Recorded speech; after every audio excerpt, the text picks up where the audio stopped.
Queridos companheiros, amigos de caminhada, que Jesus nos envolva em sua paz. A mensagem que Neio Lúcio nos oferece para reflexão vem do livro Alvorada Cristã, psicografado por Francisco Cândido Xavier, onde ele descreve sobre a harmonia que há na criação divina, onde fomos chamados a servir. Não é difícil perceber que Deus criou todas as coisas com um propósito específico. Mais claro fica quando percebemos o seu amor ao enviar o ser mais perfeito como modelo e guia a ser seguido por todos nós. E as lições de Jesus serão sempre atuais. Elas dizem respeito ao Espírito imperecível. O seu Evangelho conduz à sabedoria do amor universal, a verdade divina que transformará a humanidade.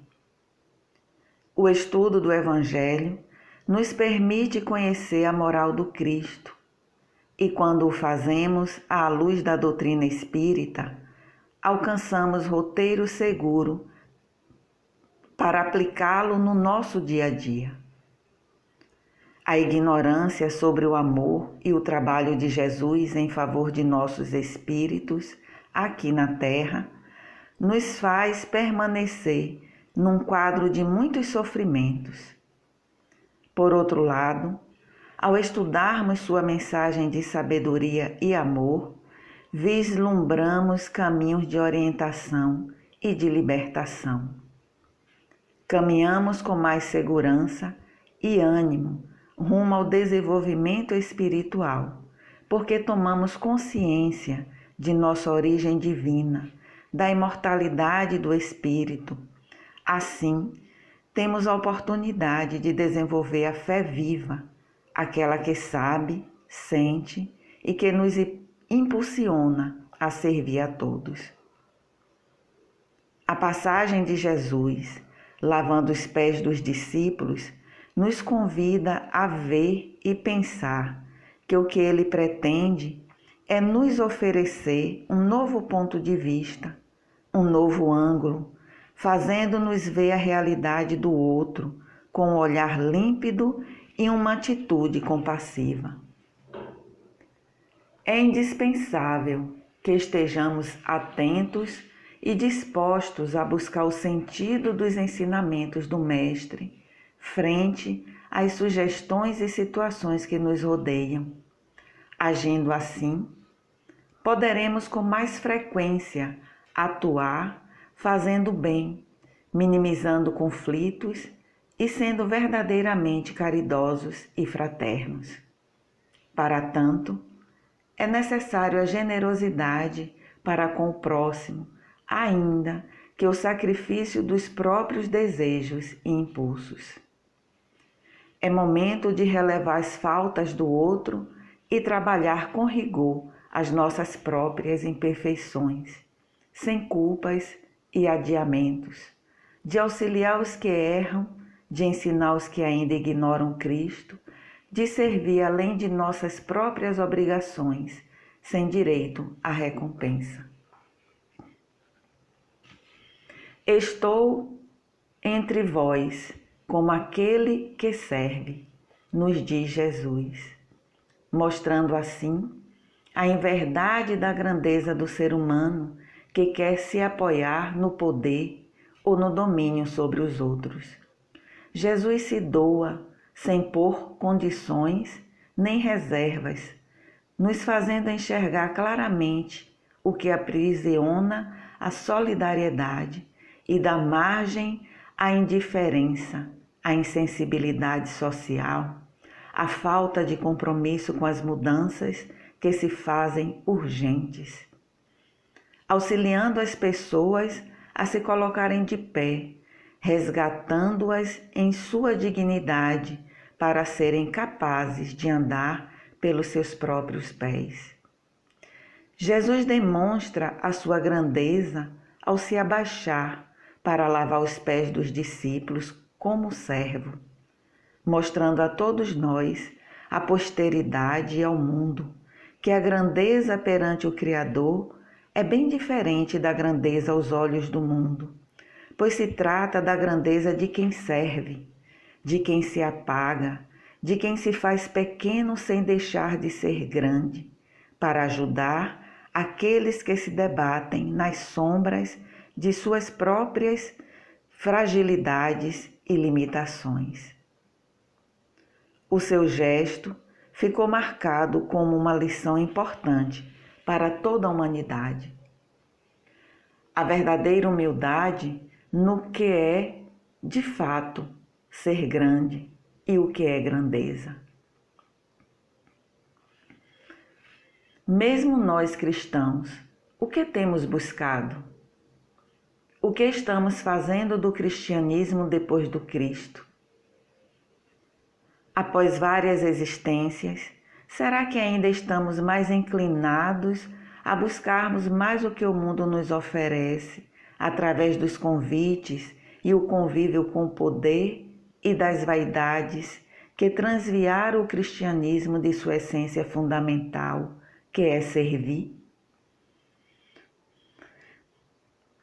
Meus amigos, servo não é um título que se ganha, mas sim um estilo de vida, de entrega total, como Jesus ensinou. O Mestre, com seu gesto, vem nos mostrar qual é a lógica de nosso trabalho no cristianismo, que não é de crescermos apenas aos olhos do mundo, de sermos vistos muitas vezes até como o ninguém, mas que aos olhos do Pai possamos ser o veículo por onde Ele possa transmitir as suas bênçãos de serviço. Precisamos renovar essa nossa ideia, que ainda hoje temos como conceito de grandeza no mundo. Vemos ainda hoje os pais preparando os seus filhos com entusiasmo a voltar o olhar mais para as conquistas do mundo, esquecendo de prepará-los paralelamente, alertando-os sobre o que o mundo tem a oferecer, mas que as conquistas materiais não devem ser maior e nem afetar mais que a meta de todos nós, que é a glorificação de Deus em nossas vidas, e que devemos buscar a aproximação de natureza divina, nos dispondo assim a servir cada vez mais, sem a preocupação com a falta de gratidão que ocorre muitas vezes, mas lembrarmos que aquele que serve talvez nem seja lembrado, não é verdade? Jesus continua servindo-nos e, vezes sem conta, a nossa ingratidão não nos permite perceber as desconhecidas e numerosas bênçãos que nos chegam no anonimato. Somos ainda cristãos com a necessidade de despertar para o espírito de gratidão, que deve ajustar cada uma de nossas ações por tudo que recebemos do Pai. Quanto mais nos aproximarmos dele, mais iremos perceber em nós o dever que temos de servir, lançando as sementes para aqueles que ainda não perceberam a presença divina em suas vidas. Desta forma, nos tornaremos irmãos e responsáveis em sermos os multiplicadores da lei de amor no serviço do bem. É o compromisso que o amor cria e que deve unir todos os seres da criação. Salomão, no livro de Eclesiastes, fala do tempo de plantar e o tempo de colher, a nos dizer que devemos servir, plantando a nossa sementinha, mas que não devemos ter pressa em buscar as coisas de acordo com o tempo dos homens. Todos nós somos chamados a servir na obra do Senhor de maneira diferente, nos diz Neio Lúcio na mensagem. Cada trabalhador em seu campo seja honrado pela cota de bem que produza, e cada servo permaneça convencido de que a maior homenagem suscetível de ser prestada por nós ao Senhor é a correta execução do nosso dever, onde estivermos.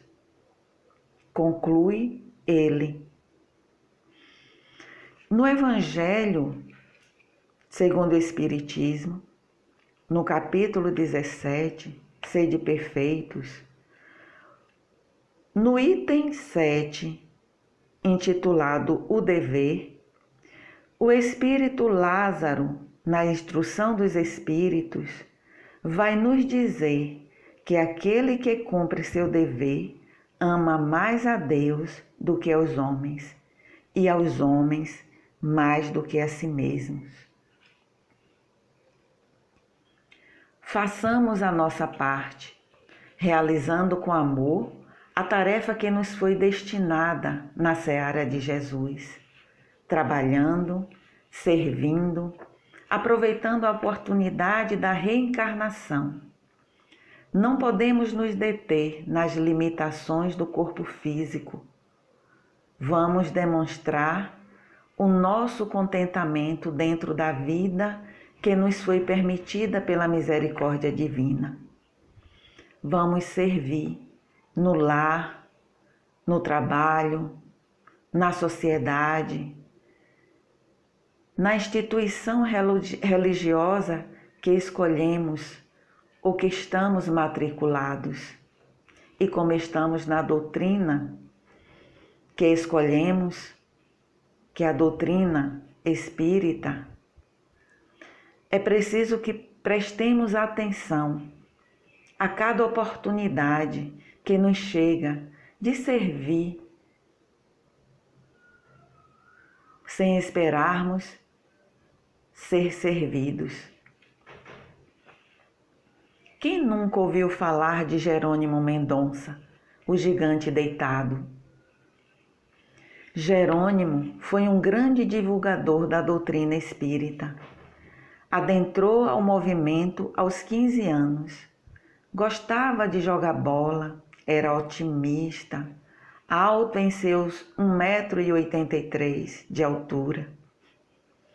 Magrinho e se intitulava como Tarzan. Um dia, enquanto assistia uma palestra, já com 16 anos, o orador mediunizado fala: "Vim dar um recado ao Tarzan que está na plateia. Prepare-se para a selva de sofrimentos que virá." Será que dá para imaginarmos como nos sentiríamos ouvindo algo assim? Pouco tempo depois, Jerônimo foi diagnosticado com artrite reumatoide severa. Passou pelas muletas, cadeira de rodas e depois a maca, pois ficara tetraplégico. Sua maca ficava numa inclinação constante, entre 30 a 45 graus, mas nem por isso ele parava quieto. Pouco estava em Ituiutaba, onde morava. Jerônimo fundou uma creche, uma gráfica, um centro espírita, ditou 6 livros, onde o mais conhecido tem o título Nas Pegadas de um Anjo. Era amigo de Chico Xavier e o procurava sempre para prosear e ouvir conselhos. E mesmo com todas as dores e preso a uma maca, não parava. Ele conta que certa vez, impossibilitado de comparecer a uma palestra em Iturana, por estar febril, a pressão alterada, o médico o aconselhara a não sair. Ele pede então a um amigo para o substituir E o amigo então atende, e no caminho acontece um acidente. O seu carro capota e por pouco não foi vitimado de forma fatal. Então, após o susto, abriu o porta-luvas do carro e pegou o evangelho para agradecer a Deus a bênção por ter sido poupado daquele perigo de morte. E a mensagem, ao abrir o evangelho, foi: se fosse um homem de bem, teria morrido. Tempos depois, em conversa com Jerônimo, conta o ocorrido da seguinte forma: Jerônimo, nem para morrer estou prestando. Não sei dizer qual das duas situações me causou maior impacto: o acidente de carro ou quando li no Evangelho o alerta sobre o homem de bem. O que devo fazer? Jerônimo então responde tranquilamente: trabalhar. Meus irmãos, a doutrina não é de favoritismo, a lei é de amor. É preciso trabalhar em si próprio e para o próximo, na seara de Jesus. As páginas do Evangelho estão repletas de ensinamentos e conselhos para o nosso viver. É o convite vivo de oportunidades para que todos nós, hoje e amanhã, sejamos os servidores conscientes de nossas responsabilidades. Tudo passa, menos os tesouros das horas perdidas. E voltando a Jerônimo, em um outro momento em visita a Chico, após o seu cardiologista o intimidar, dizendo que o seu coração estava por um fio, porque Jerônimo usava um vasodilatador para ajudar a relaxar a musculatura lisa para diminuir a dor no peito. Ele usava uma quantidade grande de isordil por dia. Então Chico pergunta como ele estava. Ele responde que bem. Chico pergunta de novo: como vai, meu filho? Mais ou menos, Chico, responde ele. O médico disse que estou viajando com meu atestado de óbito, que meu coração está por um fio. Chico então responde: ah, benditos fios! Existem fios de nylon, fios de aço, porque Emmanuel está nos dizendo que o trabalho engrossa os fios. Por isso que às vezes o cidadão já era para partir, mas está com o fio grosso ainda. Parecem teimosos, mas é o bem, é o trabalho no bem que nos sustenta o fio, meu filho. Há um pensamento que fala mais ou menos assim: faça todo o bem que puder, com todos os meios que tiver, de todas as maneiras que conseguir, em todos os lugares onde estiver, por todas as pessoas que precisar, enquanto puder. Que Jesus nos abençoe e nos dê a sua paz, hoje e sempre.